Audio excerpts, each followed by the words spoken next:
Hello students, हमने आपका chapter complete कर चुके हैं। सब फर्स्ट चैप्टर क्लास 7th का साइंस का, जिसका नाम है न्यूट्रिशन इन प्लांट्स। अब हम उसके एनसीईआरटी क्वेश्चंस कर लेते हैं जो आपके एनसीईआरटी बुक के पीछे दे रखे हैं। सबसे पहला क्वेश्चन दे रखा है, why do organisms need to take food, कि ऑर्गेनिजम्स को खाना खाने की ज़रूरत ही क्यों पड़ती है। तो इसका क्या है, food is needed bye all organisms for many purpose. सब ऑर्गेनिजम्स को खाना खाने क्यों खाते हैं, अलग अलग पर्पज़ के लिए खाते हैं। सबसे पहला रीज़न होता है, the main function of food is to help in growth. हम खाना क्यों खाते हैं, ताकि हम बढ़ सके, ठीक है, हमारी बॉडी बढ़ सके, हमारी ग्रोथ हो सके। सेकेंड है कि food provides energy for movement such as running, walking और रेजिंग आवर आर्म्स। फूड हमें एनर्जी देता है। अगर हम खाना नहीं खाएंगे तो हमारे उसमें एनर्जी होगी और हम रोज़मर्रा के जो डेली काम है वो भी नहीं कर पाएंगे, ठीक है। तो फूड हमें क्या प्रोवाइड करता है, एनर्जी प्रोवाइड करता है। अब आपका थर्ड पॉइंट क्या लिखेंगे, food is also needed for replacement and repairing damage part of the body. साथ में हमारे जो बॉडी में डैमेज हो जाता है, ठीक है, हमें कहीं पर भी लग जाती है तो हमारी बॉडी से खुद ही रिपेयर कर लेती है, ठीक है, क्योंकि हमारी बॉडी में क्या होते हैं, फूड होता है और खाना जो होता है हमें न्यूट्रिशन देता है, नरिशमेंट देता है, जिससे हम कुछ भी हमारी बॉडी में डैमेज हुआ है तो अपने आप रिपेयर हम कर पाते हैं। तो इसके लिए भी हमें फूड चाहिए होता है। फोर्थ है, food provides us resistance to fight against disease and protects us from infection. और अगर हम ठीक से खाना खाते हैं, जो हम हेल्दी खाना खाते हैं, तो इससे क्या होता है, हमारी बॉडी डिसीज से लड़ने की क्षमता हमारी बढ़ती है, हमारी इम्यूनिटी बढ़ती है। इसका मतलब है कि कोई भी डिसीज़ हमें आसानी से नहीं होती, हम बीमार ज़्यादा नहीं पड़ते अगर हम ठीक से खाना खाते हैं। तो साथ में कोई भी इन्फेक्शन भी हमारे पास में नहीं होते हैं, हमें कोई भी इन्फेक्शियस डिसीज़ नहीं होती है।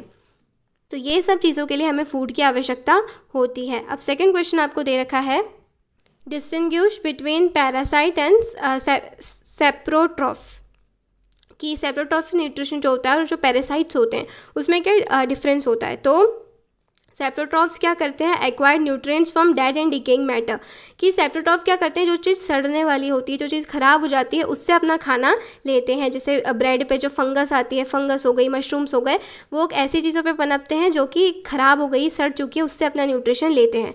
लेकिन पैरासाइट क्या होते हैं, पैरासाइट लीव ऑन और in host and get its food at the expense of it host, कि वो किसी भी प्लांट पर चढ़ जाते हैं और उससे अपना खाना लेते हैं। पैरासाइट जैसे अमर बेल हो गई, ठीक है, वो क्या करती है, दूसरे प्लांट्स पर चढ़ जाती है और जिस प्लांट पे वो चढ़ती है उसको हम क्या बोलते हैं, होस्ट, और जो चढ़ता है उसको क्या बोलते हैं, पैरासाइट, और वो उस पर चढ़कर उसका न्यूट्रिशन पूरा ले लेती है। तो ये दोनों में क्या डिफरेंस है कि वो सड़ी गड़ी चीज़ से अपना न्यूट्रिशन लेता है सेप्रोट्रॉफ्स, और पैरासाइट किसी भी अच्छी चीज़ जो कि उस पर चढ़ जाता है और उससे उसका न्यूट्रिशन लेता है। एग्जाम्पल क्या हो गया, सेप्रोट्रॉफ न्यूट्रिशन का फंगी हो गया, और पैरासाइट का एग्जाम्पल क्या हो गया, राउंड वॉर्म हो गए, अमर बेल हो गई।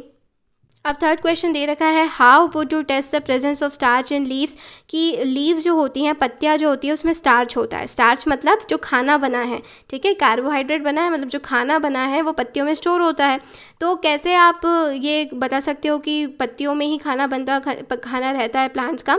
तो इसके लिए हम क्या कर सकते हैं, एक एक्टिविटी कर सकते हैं, आयोडीन टेस्ट कर सकते हैं, ठीक है। Take 2 potted plants of the same kind, keep one in dark for 72 hours and the other in sunlight. हमें 2 प्लांट्स लेने हैं, ठीक है, और दोनों same to same potted plants लेने हैं, मतलब गमलों में लगे हुए प्लांट्स लेने हैं, और दोनों को हमें क्या करना है, keep one in dark for 72 hours, एक को हमें डार्क जगह पर रखना है और एक को हमें सनलाइट में रखना है। Perform the iodine test with the leaves of both the plants as given below, और दोनों पर हमने क्या करना है, आयोडीन टेस्ट परफॉर्म करना है। Now leave the pot which was earlier kept in a dark undisturbed and 3 to 4 days and perform the iodine test again in its leaves. Iodine test, put iodine solution on the leaf. Iodine test कैसे करते हैं, हमें कुछ नहीं करना है कि जो पत्तियां हैं, पत्तियों के ऊपर क्या डालना है, आयोडीन का सॉल्यूशन जो होता है वो डालना है। तो हम क्या ऑब्जर्व करेंगे, इसको देखकर हम क्या ऑब्जर्व करेंगे, तो the blue black colour will be observed on the leaves of the plant kept in sunlight which indicate the presence of starch. हम क्या ऑब्जर्व करेंगे कि जो सनलाइट में रखा था, ठीक है, बाहर जो हमने रखा था पौधा, उसमें क्या होगा, जब जैसे ही हम आयोडीन सॉल्यूशन डालेंगे तो वो ब्लू ब्लैक कलर का हो जाएगा। अगर वो ब्लू ब्लैक कलर का हुआ, इसका मतलब उसमें स्टार्च है, ठीक है, मतलब उसका खाना बना है। और जो प्लांट हम डार्क में रखेंगे, ठीक है, जो हम जिसको धूप नहीं देंगे, उसमें क्या होगा, blue black colour will not be observed. उसमें हम देखेंगे कि जब हम आयोडीन सॉल्यूशन डालेंगे तो ब्लू ब्लैक वो नहीं होगा। इसका मतलब क्या है, उसमें स्टार्च नहीं बना, उसका खाना नहीं बना। This indicates the absence of starch.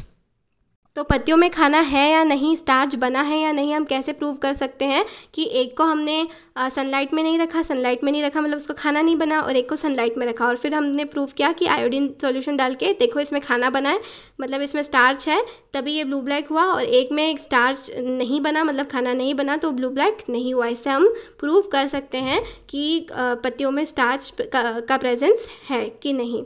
Fourth आपका क्वेश्चन है कि give a brief description of the process of synthesis of food in green plants, कि जो खाना कैसे बनता है, सिंथेसिस ऑफ फूड कैसे होता है ग्रीन प्लांट्स में, वो पूरी प्रोसेस आपको एक्सप्लेन करनी है। तो सबसे पहले आप लिखोगे green plants use a process called as photosynthesis to prepare their food, कि जो ग्रीन प्लांट्स होते हैं वो अपना खाना खुद बना लेते हैं। कैसे बनाते हैं, कौन से प्रोसेस के थ्रू बनाते हैं, फोटोसिंथेसिस की प्रोसेस के थ्रू बनाते हैं। इसके बाद क्या पूरी प्रोसेस क्या है, तो सबसे पहले क्या होता है, water is taken from the roots of the plant and it transported to the leaves of the plant. खाना कहाँ पर बनता है, पत्तियों में बनता है। तो जो वाटर है, ठीक है, वाटर जो है, पानी कहाँ से पहुँचता है पत्तियों तक, रूट्स के थ्रू पहुँचता है, जड़ों के थ्रू पत्तियों तक पहुँचता है। कार्बोहाइड्रेट कैसे पहुँचती है, कार्बन डाइऑक्साइड कैसे पहुँचती है, तो carbon dioxide from air enter the leaves तो पोर्स कॉल्ड स्टोमेटा, कि पत्तियों में ही छोटे छोटे छेद होते हैं, उसमें उसको हम क्या बोलते हैं, स्टोमेटा बोलते हैं। स्टोमेटा के थ्रू कार्बन डाइऑक्साइड एटमॉस्फेयर से पत्तियों के अंदर चली जाती है। सेल कंटेनिंग क्लोरोफिल, और this diffuses the cell containing chlorophyll, water molecules is broken down into hydrogen and oxygen with the help of sunlight. इसके बाद क्लोरोफिल होता है पत्तियों में, ठीक है, और क्लोरोफिल क्या करती है, सनलाइट को कैप्चर करती है, और सनलाइट क्या करते हैं, वाटर मॉलिक्यूल्स जो पानी आया है पत्तियों में और जो कार्बन डाइऑक्साइड पत्तियों में आई है उसको क्या में कन्वर्ट कर देती है, हाइड्रोजन और ऑक्सीजन में कन्वर्ट कर देती है, मतलब पानी को हाइड्रोजन में कन्वर्ट कर देती है, और जो कार्बन डाइऑक्साइड आई है उसको ऑक्सीजन में कन्वर्ट कर देती है, और ऑक्सीजन की ज़रूरत नहीं होती तो वो उसको रिलीज़ कर देता है प्लांट। Hydrogen combines with oxygen and hydrogen to form carbohydrate. और फिर फाइनली प्लांट का खाना कैसे बनता है, कि जो वाटर को हाइड्रोजन में कन्वर्ट किया है तो हाइड्रोजन क्या करता है, किसके साथ कंबाइन होता है, ऑक्सीजन के साथ कंबाइन होता है, और क्या बनाता है, कार्बोहाइड्रेट्स फॉर्म करता है। Photosynthesis is represented by the following equation, और ये जो इक्वेशन है इसके द्वारा हम ये जो फोटोसिंथेसिस की प्रोसेस है उसको एक्सप्लेन कर सकते हैं। क्या इक्वेशन है कि carbon dioxide plus water sunlight और क्लोरोफिल के प्रेजेंट में काय में कन्वर्ट हो जाता है, कार्बोहाइड्रेट और ऑक्सीजन में कन्वर्ट हो जाता है। कार्बोहाइड्रेट प्लांट यूज़ कर लेता है, ऑक्सीजन की इसको ज़रूरत नहीं है तो वो रिलीज़ कर देता है, यानी एटमॉस्फेयर में छोड़ देता है। फिफ्थ क्वेश्चन है show with the help of the sketch that plants are the ultimate source of food, कि plants ultimate source of food है, ये एक्सप्लेन करिए। तो ये जो डायग्राम है आपकी बुक में दे रखा है, ये आपको आपकी कॉपी में पूरा बताना है कि जो फोटोसिंथेसिस की प्रोसेस है वो प्लांट्स में होती है, और ये प्लांट्स अपना खाना खुद बना पाते हैं, प्लांट्स अपना खाना खुद बना पाते हैं तो हम लोगों को भी खाना मिल पाता है। अब 6 आपको दे रखा है fill in the blanks. Fill in the blanks है, सबसे पहला है green plants are called dash since they synthesise their own food. Green plants को हम क्या बोलते हैं, ऑटोट्रॉफ्स बोलते हैं, क्योंकि वो अपना खाना खुद बना पाते हैं। बी है the food synthesis by the plants is stored as, जो खाना प्लांट बनाता है वो कहाँ पर स्टोर होता है, स्टार्च के फॉर्म में पत्तियों में स्टोर होता है, तो उसमें लिखेंगे स्टोर्ड एज स्टार्च। सी वाला है in photosynthesis solar energy is captured by the pigment call, कि फोटोसिंथेसिस में सोलर एनर्जी मतलब धूप की जो रोशनी होती है वो कैसे कैप्चर होती है, किस पिगमेंट के थ्रू कैप्चर होती है, तो पत्तियों में क्लोरोफिल होता है। क्लोरोफिल क्या करता है, सनलाइट को कैप्चर करने में हेल्प करता है, तो सी वाले में हमें लिखना है क्लोरोफिल।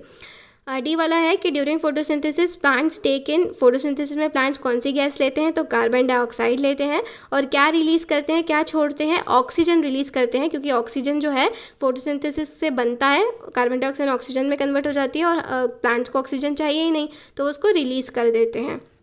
अब है नेम, 7th क्वेश्चन है नेम द फॉलोइंग।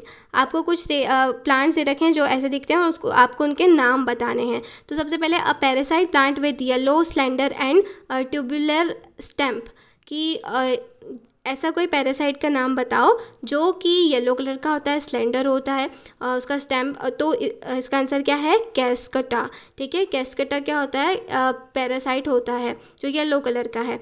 सेकेंड आपको दे रखा है plant that has both autotrophic and heterotrophic mode of nutrition.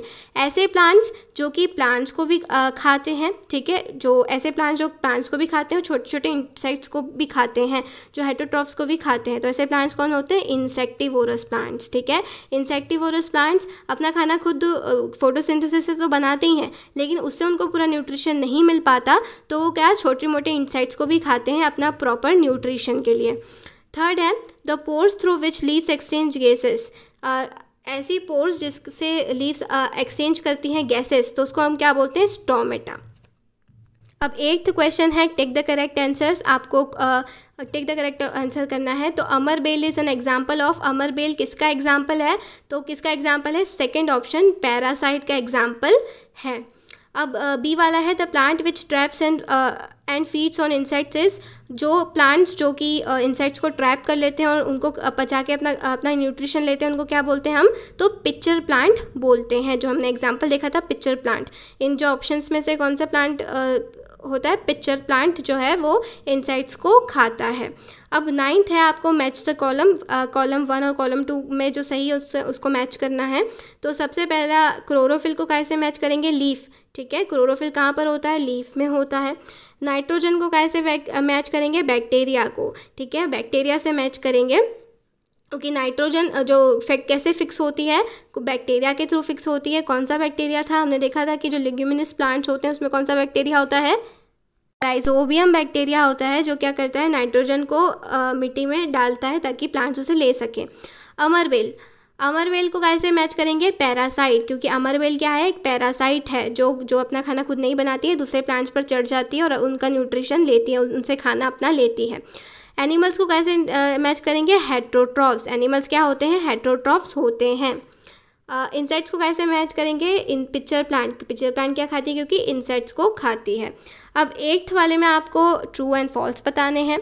तो सबसे पहला है carbon dioxide is release during photosynthesis. कि फोटोसिंथेसिस में कार्बन डाइऑक्साइड रिलीज होती है क्या? तो इसका आंसर क्या है? फॉल्स, गलत है। क्या रिलीज होता है? ऑक्सीजन रिलीज होती है, ठीक है। प्लांट कार्बन डाइऑक्साइड तो लेता है, ठीक है, छोड़ता किसको है? ऑक्सीजन को छोड़ता है। तो ये जो है ये फॉल्स है, गलत है। सेकेंड स्टेटमेंट आपको दे रखा है कि plants which synthesize their food themselves are called saprotrophs. जो प्लांट्स अपना खाना खुद बना लेते हैं, क्या हम उसको सेप्रोट्रॉफ्स बोलते हैं? तो इसका आंसर क्या है? गलत है, फॉल्स है। हम उनको क्या बोलते हैं? जो सिंथेसिस जो प्लांट्स करते हैं उनको क्या बोलते हैं? उस प्रोसेस को क्या बोलते हैं? फोटोसिंथेसिस बोलते हैं। और ऐसे प्लांट्स जो अपना खाना खुद सिंथेसाइज करते हैं हम उनको क्या बोलते हैं? ऑटोट्रॉफ्स बोलते हैं, ठीक है। तो ये क्या, इसका क्या होगा? फॉल्स होगा। थर्ड है the product of photosynthesis is not a protein. कि जो फोटोसिंथेसिस का जो प्रोडक्ट होता है क्या वो प्रोटीन नहीं होता? तो सही है, प्रोटीन नहीं होता। क्या होता है? कार्बन डाइऑक्साइड है। तो ट्रू है ये वाला।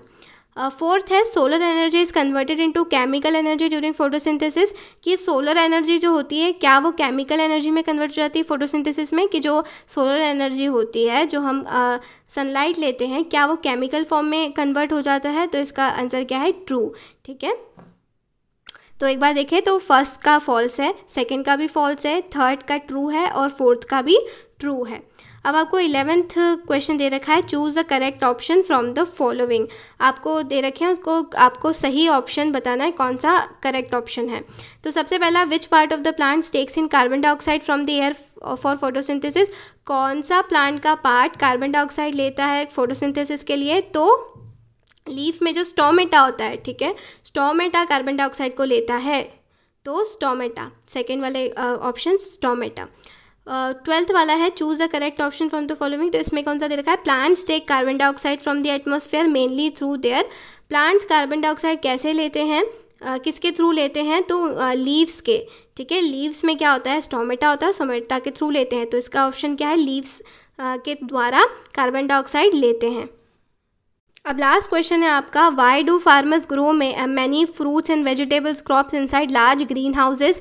What are the advantage to the farmers, कि फार्मर्स जो होते हैं वो फ्रूट्स वेजिटेबल्स वगैरह ग्रीन हाउसेस में क्यों उगाते हैं। ग्रीन हाउसेस मतलब आपने देखा होगा ऐसे कभी कभी ग्रीन हाउसेस बने रहते हैं, ठीक है, इस तरीके से दिखते हैं ग्रीन हाउसेस। तो ग्रीन हाउसेस में क्यों फ्रूट्स और वेजिटेबल्स उगाते हैं फार्मर्स, क्या उनका एडवांटेज होता है इससे। तो जो fruits and vegetable crop are grown in a large green house because it protects crops from external climate condition and to provide suitable temperature for the growth of crops. वो क्यों green houses में उगाते हैं, क्योंकि fruits और vegetables जो होती है उनको एक सर्टन एक क्लाइमेट चाहिए होता है, ठीक है। तो उनको क्या करती है ग्रीन हाउस प्रोटेक्ट करते हैं एक्सटर्नल क्लाइमेट से, मतलब बहुत ज़्यादा अगर धूप है तो जो फ्रूट्स और वेजिटेबल्स किसी किसी को ज़्यादा धूप नहीं चाहिए होती है तो उन्हें ग्रीन हाउस में उगाया जाता है ताकि जो एक्सटर्नल क्लाइमेटिक कंडीशंस है उनको प्रोटेक्ट किया जा सके। साथ में जो टेम्परेचर की उन्हें ज़रूरत है, ठीक है, जितनी गर्मी उन्हें चाहिए उतनी ही गर्मी उन्हें मिले। ऐसा नहीं कि किसी फ्रूट को ज़्यादा गर्मी चाहिए ही नहीं और अगर उसको धूप में उगा देंगे तो सूख जाएगा, वो लगेगा ही नहीं, इसलिए उसको ग्रीन हाउस में लगाया जाता है। Advantage to the farmers while growing fruits and vegetable crop inside green house are, advantage क्या होते हैं उनके, सबसे पहला है it protects crops from disease and diverse climatic conditions. तो जो क्रॉप होती है, जो फ्रूट्स और वेजिटेबल्स जो होते हैं वो जल्दी सड़ जाते हैं, ठीक है, उसमें कीड़े लगने की संभावना बहुत ज़्यादा होती है। तो जब उसको ग्रीन हाउस में उगाते हैं तो उसको अलग अलग डिसीज से बचाया जा सकता है, ठीक है, और जो क्लाइमेटिक कंडीशन है जिसकी वजह से डिसीज होती है उससे बचाया जा सकता है, इसलिए उसको ग्रीन हाउस में उगाया जाता है। साथ में सेकेंड है it protects crops from wind and और क्या सेकंड क्या है कि विंड, जो ज़्यादा हवा चलती है तो क्या है फ्रूट्स वगैरह गिर सकते हैं, ठीक है, पके नहीं उससे पहले ही गिर गए, वेजिटेबल्स जो है वो ठीक से पकी नहीं पहले ही गिर गई, ठीक है, तो विंड्स वगैरह जो होती है उससे भी बचाया जा सकता है अगर हम उसको ग्रीन हाउस में उगाए तो ये आपका लास्ट क्वेश्चन था। यह जो भी आपके एनसीईआरटी में जो भी क्वेश्चंस दिए थे वो हमने कर लिए हैं। Thanks for watching, please like and subscribe.